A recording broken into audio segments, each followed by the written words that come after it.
man. So let's talk about. So you said the S.H.A.R.P thing started in Cali? No, in New York. In New York. Yeah. And then so y'all got chapters everywhere. That's what you're talking about, right? Mm-hmm. Yeah. That would be different crews. But y'all represent kind of like the same beliefs mm-hmm. and fucking like, you know, just stand tall and fucking like.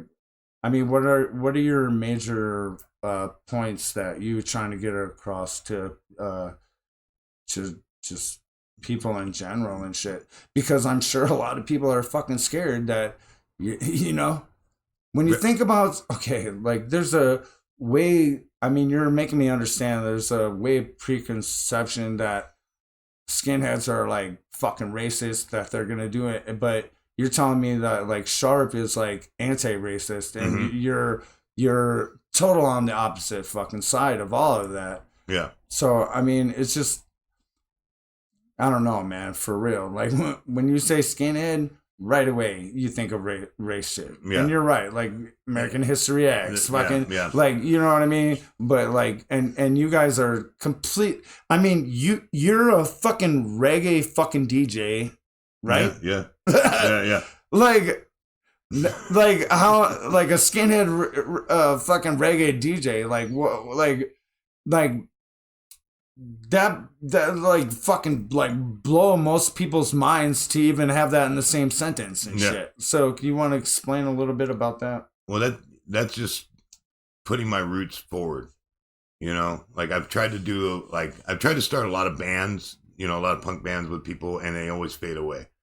So one thing for promoting anti-racism, and that's what most of my bands I've been trying to push forward, is a very like anti-fascist fucking ideology with our lyrics, with the attitude of the band and everything like that. You know, like ZSK is out there. You have Stage Bottles. There's a bunch of bands that are very highly vocal about being anti-fascist, and, you know, and trying to fall into those suits of bands. And then I found that DJing was going to be a way for me to do all that on my own. You know what I mean? So getting into, you know, just expressing my love of the music and trying to share that with people. You know what I mean? And that, at that point, it doesn't even matter about me being a skinhead. That's just part of who I am. But you're still bald, dude. You're still bald. You're still bald, bro. Like, people are gonna automatically fucking just assume right away, right out the fucking gate, without knowing you or nothing. Maybe you got fucking, you just had fucking cancer treatment and fucking like lost.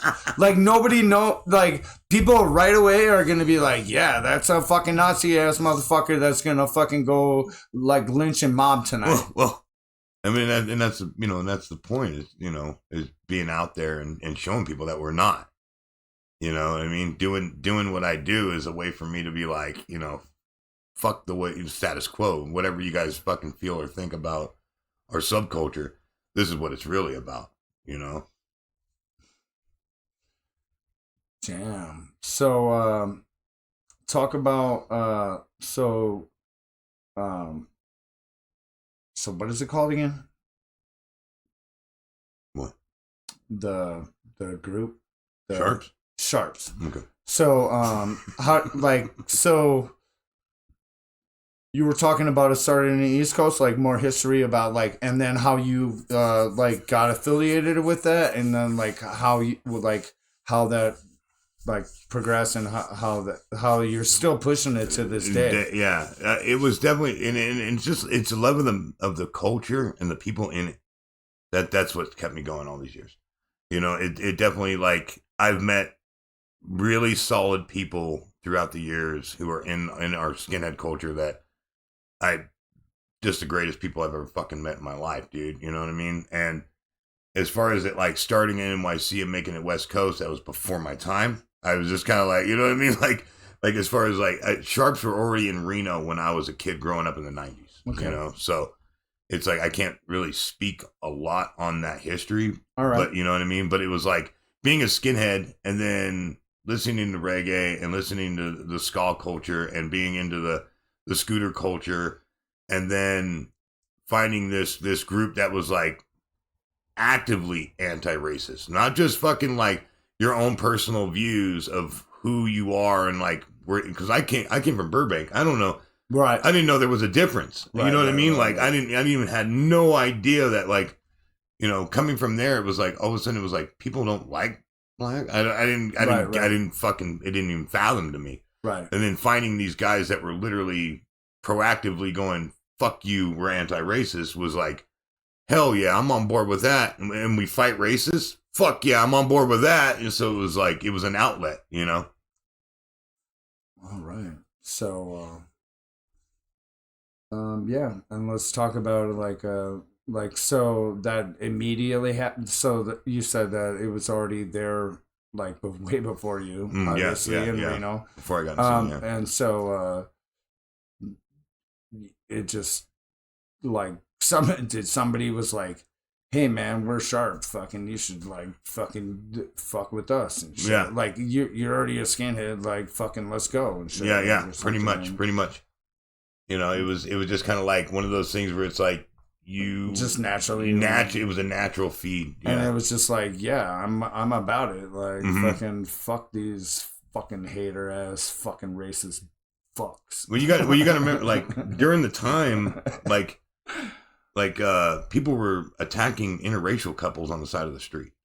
Yeah, you know what I mean? There was a like, lot of, I don't know. like, I wasn't there was there. there was I a lot heard of about that lately, homophobic there was a lot of gay bashing, stuff like that were going on at the time in Reno. So yeah, it became, I wasn't here for that. Yeah, so it became like once that kicked off, where they felt like they were strong enough to fucking just attack people on the side of the street, then that's when like Sharps became a serious fucking thing, where it was you know, all of a sudden we went from 0 to 60. Like, all right, I just thought of a dumbass question, but could I be sharp with and not shave my head? Yeah. Well, I mean, as far as could I represent fucking anti-fucking Nazi shit with fucking like dreadlocks? Fucking like, can I beat people's asses that are like fucking up people and shit? Can I do that? I mean, but that's that's a big thing with Sharps. It's like, even though if you make skinhead isn't even if like, you make me shave the dreads in my beards. If I gotta shave my beard, bro, there's no chance. Like I'm never doing it ever in my life. I mean, you have to shave your head at least once. Like that's a rule. I gotta start over with fucking dreads all over. One time, because you gotta start over all over. Like, nah, man. You gotta get cut in. You gotta get your head shaved one fucking time. This one chick said she would marry me, but I had to fucking cut my hair off, and I'm like, I'm sorry. I guess this isn't gonna work out. Oh man. Yeah, sorry, lady.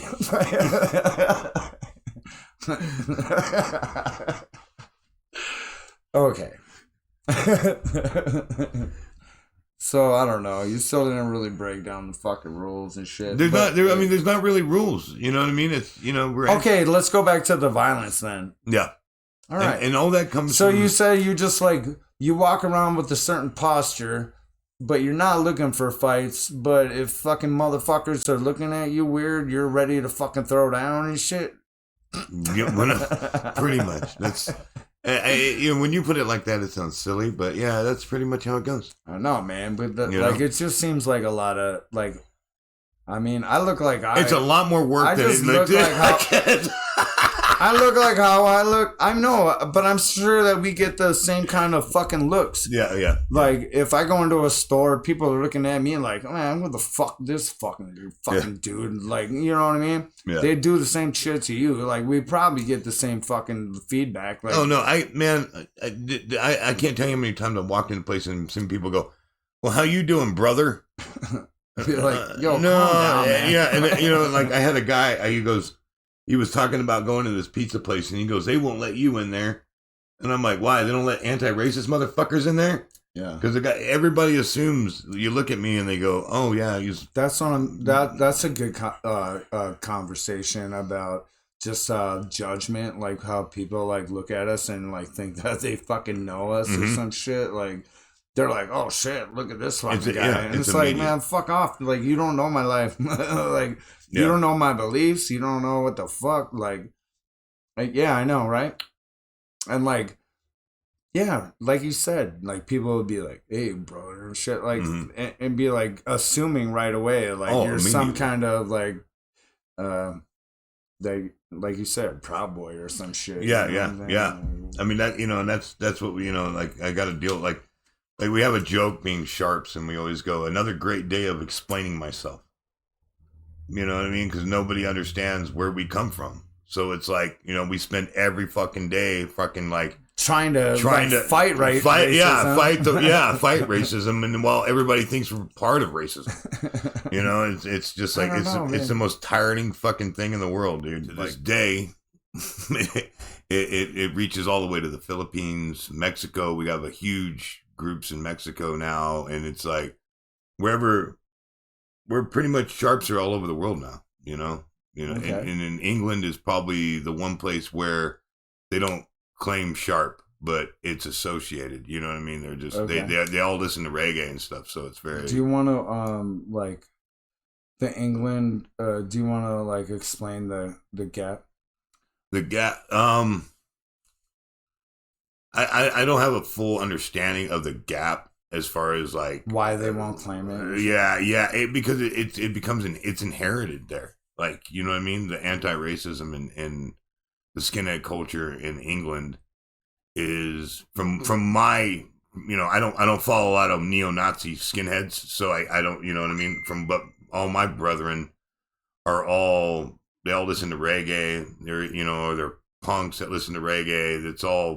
It's intertwined, you know what I mean? It's like a skinhead means anti-racist there, and in most places in the world. So, okay.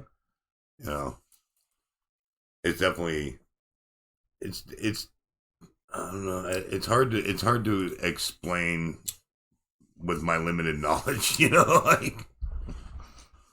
All right. So, yeah, basically, so like moving on, so like, fuck the history. Not actually. My bad. That came off fucking weird. Pretty much like being a skinhead was like it was a broad spectrum. So as neo-Nazis started coming up, then it became more important to define myself personally. Everybody does their own thing, but to define myself as anti-racist and pulling up the S.H.A.R.P flag and being like, this is my colors and this is what I'm about, versus, letting people fucking just do their own thing, like. A little back history too. Like, you were telling me about your family, like lineage. So it goes, yeah, you want to like. So my last name comes from England, and that's where like, a lot, as I got older and understanding more of the culture, the subculture, it was like I embraced more of the British side of the music, the attitude, and that kind of shit, where it's like dropping the tough guy attitude. It wasn't necessary. Where here in the States, it was always like, you always got to prove yourself, or you always got to step above this, or you got to do this or that, Yeah. So it was definitely like, I don't know, like, it changed my outlook on what skinheads were. You know what I mean? Where it didn't have to be some fucking blowhard shit all the time. You didn't have to be over the top fucking tough guy attitude all the fucking time. And, and just relaxing me. And that didn't come until I was like in my late 30s, where I was like, you know what, this isn't, it is what it is. And I just kind of just started doing my own thing, and I fucking, Let's go back to like the tough guy shit. Like, goes back to the Rude Boys. And you were explaining about like the Rude Boys were rude. Yeah. They dress nice, but they're like rude. Yeah. All right. I mean, and that's where a lot of the attitude comes from. Is from that, just being not just being rude, but like being not stand up for yourself. And people find that being rude, you know what I mean? Like, if you stick up for yourself, then you're a jerk, or you're a dick, and you don't let people fuck with you, then you're an asshole. So it's, You know, it's kind of that kind of temperament where, you know, you don't let shit slide, you know. So the sharp mentality is kind of in the same nature as where, like,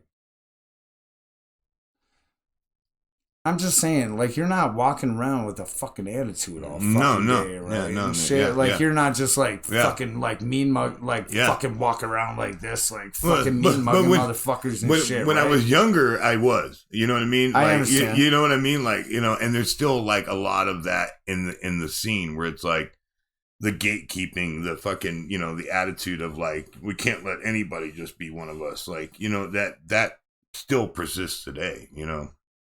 But it's like there's a more relaxed view on it now. You know So what I mean? like, Like, at least for me, you know, like, you're like anti-injustice, like fucking, Mhm. you're like warrior, you're like Batman people, but you have bald heads. yeah.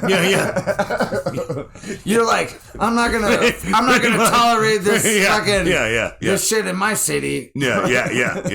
You know, and it's, I mean, and it's like, you know, and it's like today everybody's inherently, you know, I mean, everybody's inherently anti-racist, which is like, you know, which it wasn't like that back in the day, where everybody was, you know, had this underline where it's like, it's okay as long as they don't hear you attitude. You know what I mean? Oh shit, it's all in the forefront now. Yeah, man. right. If you check social media, motherfuckers that are really exposing themselves as fucking douchebags for real, like Yeah, that's on a daily basis. Like people that you've known for your whole life are like fucking switching up and blocking people because of their fucking weirdo beliefs. And, yeah. like, it's super weird, man. Like you. Well, we used to be homies and shit, like, until like you just fucking put it all out there on how you really fucking feel about shit. Like fucking, I don't know, that shit's fucked up too. You know what I'm saying? But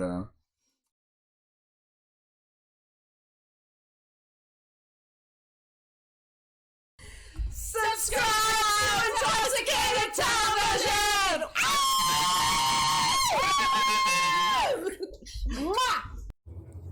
cheers. 1 1 1 1 1